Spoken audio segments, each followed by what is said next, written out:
شروع اللہ کے نام سے جو بڑا مہربان اور نہایت رحم فرمانے والا ہے۔ السلام علیکم پیارے ناظرین و سامعین، امید کرتا ہوں کہ آپ سب اللہ کے فضل و کرم سے ٹھیک ہیں اور اللہ تعالیٰ سے دعا کرتا ہوں کہ اللہ تعالیٰ آپ لوگوں کی تمام دلی مرادیں پوری فرمائے اور آپ کو ہمیشہ خوش و خرم رکھے۔ آج کی ویڈیو کا عنوان ہے حیا جزو ایمان ہے۔ صحیح بخاری شریف جلد نمبر 1 باب نمبر 16۔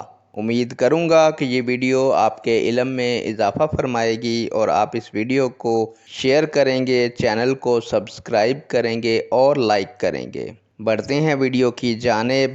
پیارے دوستو، حیا اس تاثر کا نام ہے جو کسی برے کام کے خیال سے انسان کے اندر پیدا ہوتا ہے۔ دوسرے الفاظ میں اس کی تعریف یہ ہے کہ جو خصلت انسان کو بھلائی پر آمادہ کرے اور برائی سے روکے وہ حیا ہے۔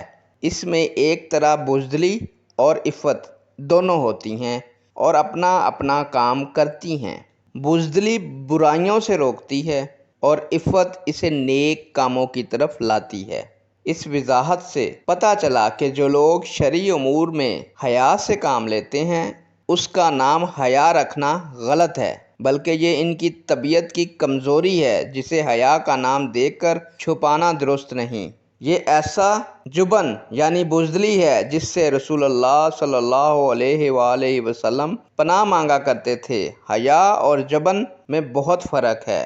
حضرت عبداللہ بن عمر رضی اللہ تعالیٰ عنہ سے روایت ہے، رسول اللہ صلی اللہ علیہ وآلہ وسلم ایک انصاری مرد کے پاس سے گزرے جبکہ وہ اپنے بھائی کو سمجھا رہا تھا کہ تو اتنی شرم کیوں کرتا ہے؟ رسول اللہ صلی اللہ علیہ وآلہ وسلم نے اس سے فرمایا، اسے اس کے حال پر چھوڑ دے کیونکہ شرم تو ایمان کا حصہ ہے۔ نیک دعاؤں کے ساتھ آپ سے اجازت چاہوں گا۔ اللہ تعالیٰ آپ لوگوں کا حامی و ناصر ہو۔ اللہ حافظ۔